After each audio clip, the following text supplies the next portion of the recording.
What if the greatest economic boom in human history begins with a devastating crash? We are being promised a golden age of instant wealth and endless efficiency.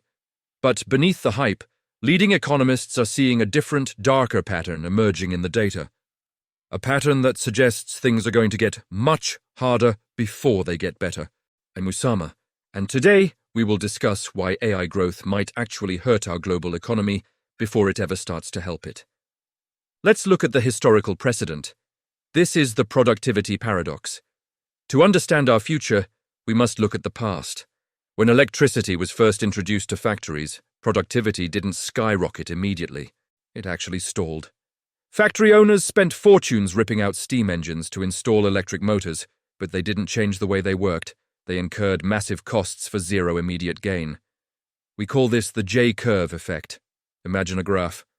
Before the line goes up to the moon, it dips deep into a valley. That valley is where we are right now with AI.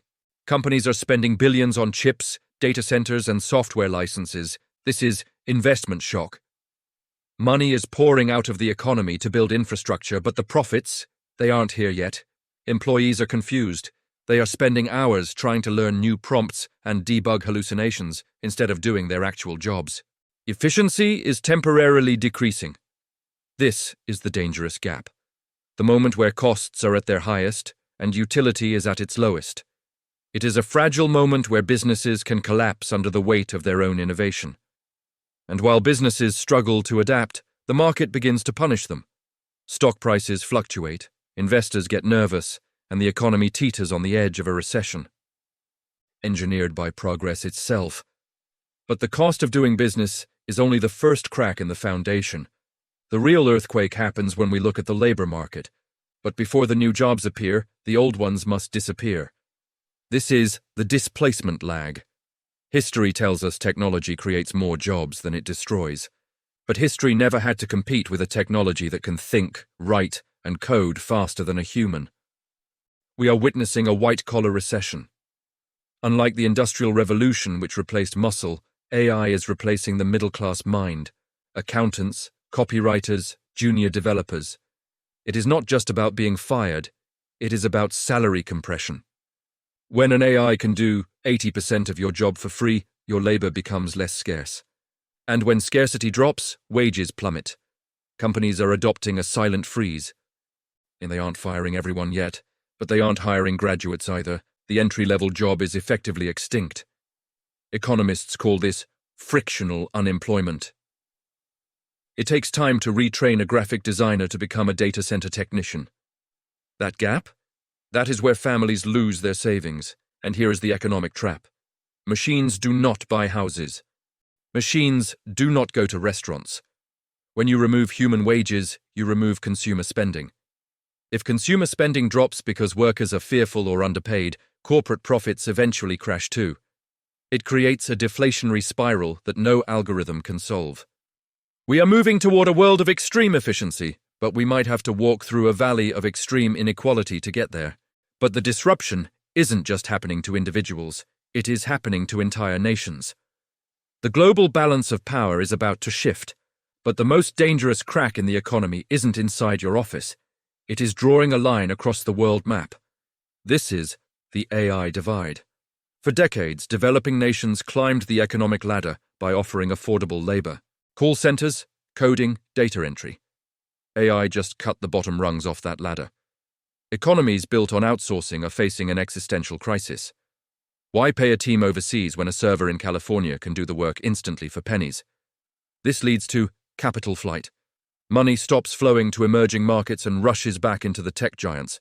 It creates a winner-takes-all global economy. Then, there is the physical cost. AI models are incredibly hungry. They require massive amounts of water for cooling and electricity for computing. We are entering a global bidding war for energy. As data centers consume more power, energy prices rise. Who suffers?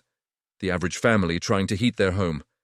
We risk creating a world where AI intelligence is abundant, but basic resources become scarce. A digital utopia built on top of an energy crisis. This concentration of power is unprecedented.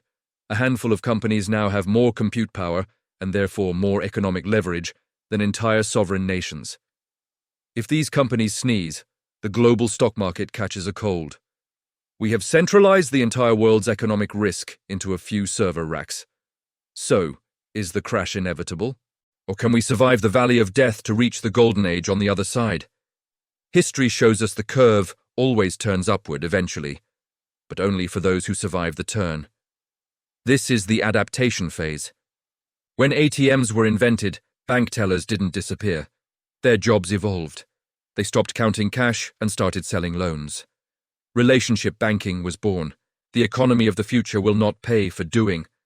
It will pay for deciding. The value of raw output drops to zero, but the value of judgment, empathy, and strategy skyrockets. We are moving toward the centaur model. A human earning $50,000 a year, paired with AI, might soon produce the output of $1 million company. As the cost of intelligence falls, the cost of services falls. Education, healthcare, legal advice, things that are currently expensive luxuries, could become almost free for everyone. But remember the J-curve. That abundant future is on the other side of the valley. To get there, we must survive the deflationary crash first. The economy is not dying, it is shedding its skin. It is a painful, messy, and dangerous biological process. But the creature that emerges will be stronger. The crash is the price of admission for the boom. Prepare your skills, protect your savings, and do not fear the machine. Learn to direct it. If you want to survive the economic shift, subscribe to join our community. I am Usama, and I will see you in the future. And I will see